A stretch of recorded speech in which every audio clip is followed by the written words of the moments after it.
Kalian tahu karakter ini? Oh, kami yo. Stop. Gua tahu karakter ini memang kontroversial.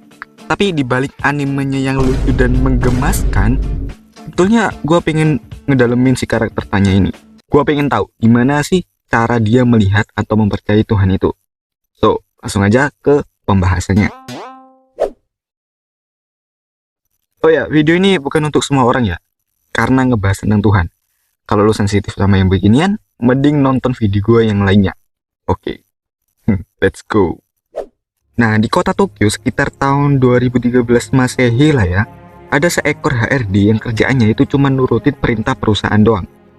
Di sini ini kita dilihat ini, si HRD, entar. Gua panggil si HRD ini dengan sebutan si A aja kali ya, biar enak. Oke.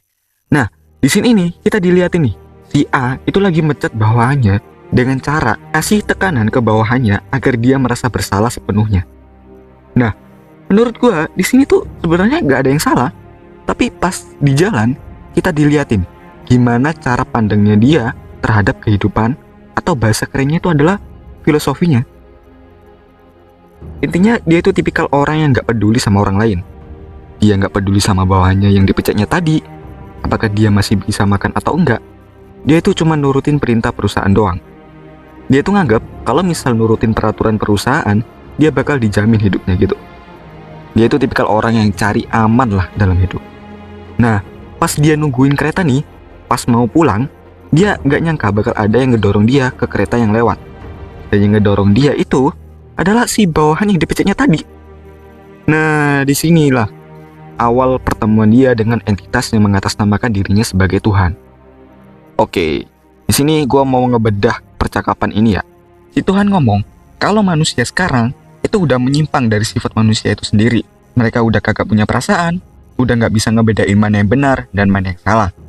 Si Tuhan ini bilang, kalau manusia bisa kayak gitu tuh, gara-gara manusia itu nggak percaya sama Tuhan. Oleh karena itu, mereka menyimpang dari ajaran Tuhan. Nah, di sini nih, si A itu mulai paham sama kondisinya, terus ngebales, aku nggak mau ngakuin keberadaan Tuhan karena itu nggak rasional dan kagak realistis. Dan menurut gua, hal-hal goib kayak Tuhan atau iblis itu nggak masuk akal. Tapi kalau memang secara asumsi Tuhan itu ada, dia nggak bakal ngelakuin hal kayak gini. Nah terus, si A narik kesimpulan bahwa yang diajak bicara ini bukanlah Tuhan asli, tapi suatu entitas yang mengatasnamakan dirinya sebagai Tuhan yang dia sebut sebagai entitas X.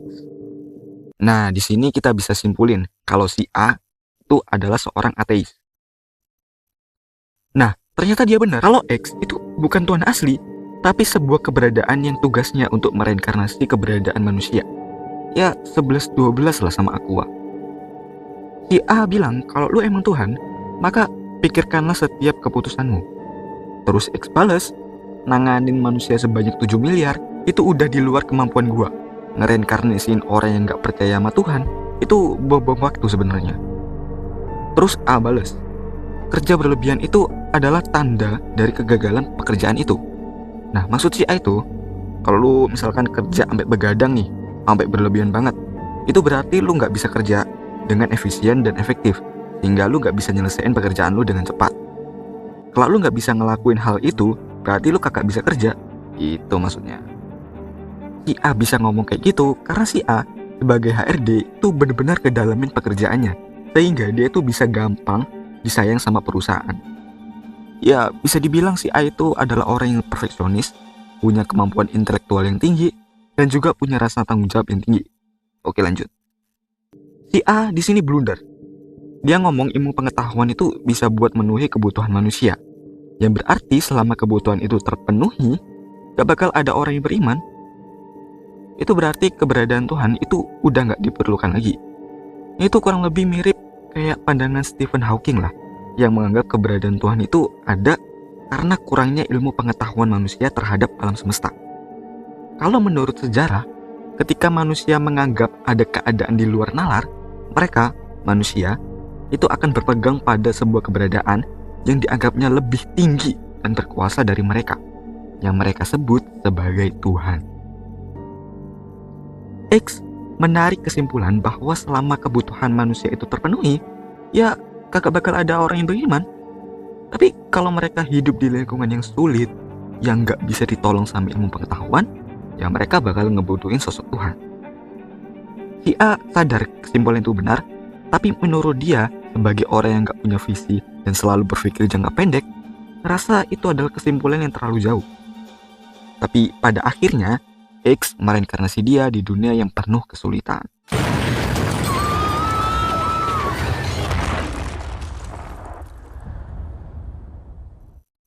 Tanya Dekurekaf. Dia direinkarnasi di tahun sekitar 1913 di dunia yang berbeda. Dan latarnya ngambil referensi latar Eropa kurang lebih di tahun yang sama. Dia direinkarnasi jadi seorang loli, rambutnya pirang, di sebuah panti asuhan yang secara ekonomi itu serba kekurangan. Era ini emang adalah era perang, jadi ekonomi dunia itu nggak stabil dan kesenjangan sosial itu juga terlalu nampak gitu.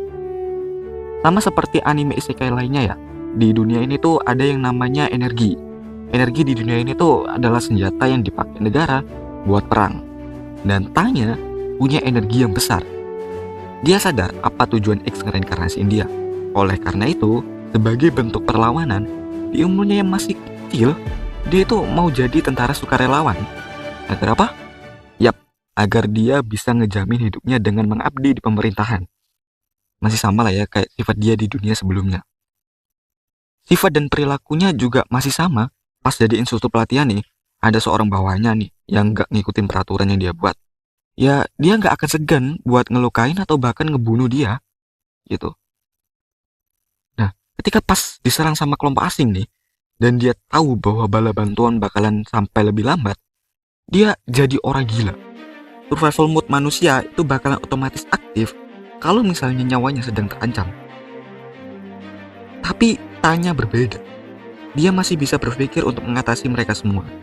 Dia ngomong, cara paling mantap untuk melindungi diri sendiri dan bertahan hidup adalah dengan terlihat seolah berjuang dengan sangat keras dan kabur dengan cara yang normal. Ya, normal yang dia maksud itu ya bunuh diri. Iya, bunuh diri.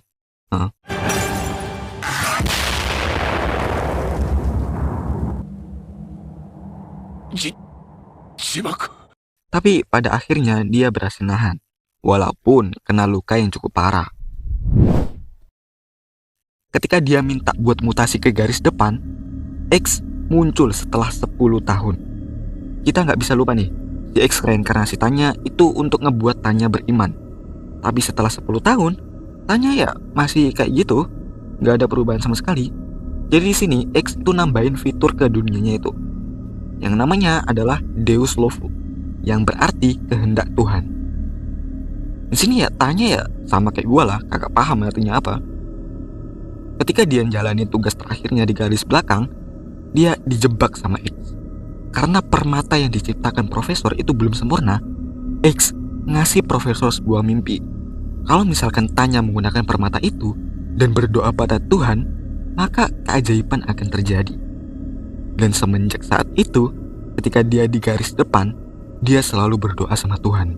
Asik, akhirnya dia berdoa juga cuy, anjir setelah sekian lama. Tapi ya, dia tahu kalau itu cuman kutukan aja.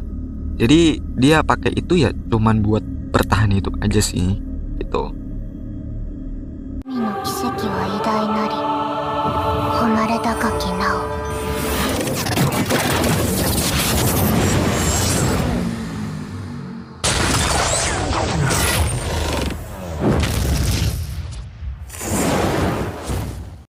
Di episode 6, pas dia ngerasa ada yang aneh nih. Kenapa kekaisaran harus ngelawan semua negara gitu? Dia ngerasa ada campur tangan X lagi di sini. Dan itu benar.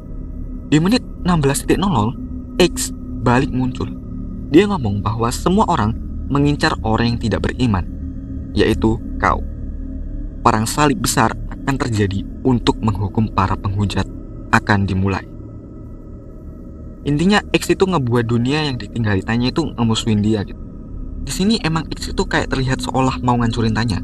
Tapi di sini Tanya bertekad buat ngancurin siapapun yang campur tangan dalam perang dunia untuk membela kekaisaran. Anjay. Padahal mah ya gue mau hidup santai aja gitu. Ketika misi penentu kemenangan sudah berhasil, Tanya dikasih misi buat ngejar prajurit musuh yang kabur. Dia udah merasa menang dan berhasil ngalahin X di sini. Tinggal selangkah lagi nih, nuntasin misi kali ini, dia tuh bisa nikmatin kehidupan kedua yang diimpikannya. Tapi kita semua tahu lah ya, pas di tengah perjalanannya, mereka dikejutkan oleh serangan prajurit penyihir yang dipimpin sama Anson Shocks. Anson Shocks adalah karakter yang ditakdirkan sama X buat jadi musuh Tanya. Dia juga dikasih fitur yang sama kayak dia. Dengan persiapan yang lebih matang, dia ketemu Tanya untuk ketiga kalinya. Gak cuman Anson aja yang nerima fitur itu, tapi seluruh batalion dia juga punya fitur yang sama. Gila. Setelah bertempur mati-matian, Tanya tetap mendominasi. Ya, walaupun sempat terpojok ya karena perbedaan jumlah, Tanya tetap menang dalam pertempuran. Itu menurut gua masuk akal sih, karena perbedaan leadership yang dimiliki Tanya itu lebih powerful ketimbang Anson, yang bisa membuat Tanya itu tetap unggul. Lalu 1 lawan 1, Tanya dan Anson pun terjadi. Di sini pas Anson kalah dalam jarak dekat, dia berniat buat bunuh diri. Anson ngerasa kalau dia tetap bisa hidup pada saat di laut, itu cuman karena dia dikasih tugas sama Tuhan, dan tugasnya adalah untuk membunuh Tanya. Dia dipercaya sama Tuhan untuk hidup hanya untuk membunuh Tanya. Tapi ya Tanya punya rekan yang kompeten. Pada akhirnya ya dia selamat dari rencana X.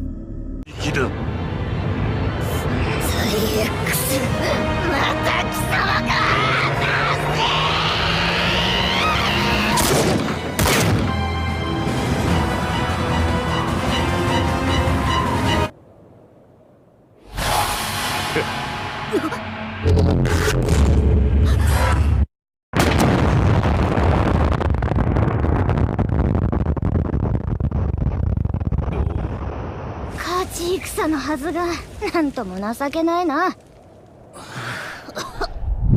10 Juli tahun 1925 adalah puncak dari kekaisaran. Republik menyerahkan ibu kotanya sebagai tanda akan kekalahan. Tapi pas mereka bersenang-senang atas kemenangannya nih, Tanya nyadar suatu hal. Republik cuman mundur buat minta bantuan kepada negara selatan dan bersiap buat ngerebut kembali tanah Republik. Di sini Tanya sangat kesusahan. Gak ada yang percaya sama yang dia katakan. Tanya bingung kenapa kekaisaran sangat dungu dan ceroboh kayak gini. Tanya itu orang yang perfeksionis. Ketika dia melakukan sesuatu hal, maka hal itu harus diselesaikan dengan tepat dan sempurna. Tapi kekaisaran tidak. Ketika dia melihat bahwa kehidupan yang diimpikannya tepat di depannya, dia cuma tinggal selangkah doang nih, ya kan? Selalu ada hal yang mengganggunya. Tapi dia ngemaklumin hal itu karena dia nganggap manusia itu bukanlah makhluk rasional, melainkan makhluk bego. Ketika manusia memiliki kebencian yang mendalam, di matanya ada api yang membara, seolah ingin menghancurkan dunia. Ketika mereka memiliki ambisi untuk mencapai suatu hal, mereka menghilangkan sisi logis dan rasionalismenya. Mereka akan dikendalikan oleh sisi gila yang ada di tubuhnya, emosi, balas dendam, dan sampai benar-benar kehilangan akal.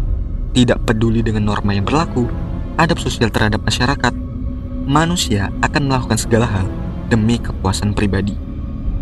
Tanya merasakan hal yang sama. Dia tidak peduli dengan kemenangan yang bersifat sementara ini. Dia hanya ingin kemenangan mutlak. Dia merasa harus memadamkan api kebencian terhadap perang, yang berarti harus membantai semua musuhnya tanpa tersisa. X memberikan ujian yang lebih berat kepada Tanya. Perdamaian yang diimpikan kekaisaran ternyata membawa pengaruh yang lebih luas dalam skala global. Dengan kekuatan dahsyat yang berada di tengah benua, membuat bangsa lain was-was dan merasa harus melakukan tindakan terhadap kekuatan itu. Perang dunia besar yang dimaksud X barulah akan terjadi. Tapi kita semua tidak boleh lupa bahwa X melakukan semua itu untuk memberikan Tanya pengertian terhadap kuasa Tuhan. X berharap melalui kesulitan itu, Tanya akan semakin takut dan tunduk atas kuasa Tuhan dan mulai bergantung sepenuhnya. Tapi kita semua tahu, Tanya bukanlah orang yang seperti itu. Bahkan setelah semua ini, iman yang berkembang di dalam diri Tanya, doa yang selalu dia panjatkan setiap ingin melemparkan tembakan, berakhir dengan pidato ikonik sepanjang series ini. Oh, kami yo. 貴様を切り刻んで豚の餌にでもしてやると。クソタレの神に我らが戦場は不似合いだ。今こそ神の仕事を肩代わりしてやろうではないか。我ら将兵のあるうちは我々が神にとって変わるのだ。傲慢な神とやらを失業させてやれ。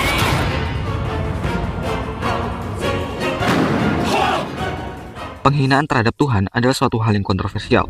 Tapi bagi dirinya, dia gak menganggap Tuhan yang dia hina adalah sebagai Tuhan. Dia memanglah ateis. Tapi kalau dia menganggap Tuhan itu ada, maka dia akan baik terhadap kita semua. Tapi yang diterima selama ini adalah penderitaan.